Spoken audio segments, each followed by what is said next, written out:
সমাধান মমতা ব্যানার্জির হাতে। আপনি কালকেও সুপ্রিম কোর্টে যারা গেছিল র্যাঙ্ক জ্যাম্প নিয়ে তার অর্ডার দেখেছেন, শুক্রবারও আরেকটা কেস আছে।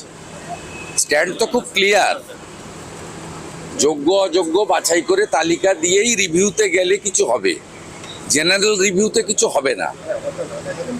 প্রত্যেকবারই নানাভাবে সুপ্রিম কোর্ট বলছে যে অযোগ্য মানে অযোগ্য, পুরো বিষয়টা মমতা ব্যানার্জির হাতে।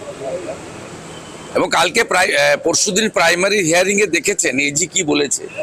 বলেছে বেনিয়ম মানে দুর্নীতি নয়, বেনিয়ম আর দুর্নীতি এটা তো সমার্থক, সবাই জানে। সরকারের এজি বলছে দাঁড়িয়ে, আপনারা তো সবচেয়ে বড় ইস্যু ধরছেন না। 7ই মে উচ্চ মাধ্যমিকের রেজাল্ট বেরিয়েছে, ভর্তি প্রক্রিয়া বন্ধ হয়ে আছে ওবিসির জন্য।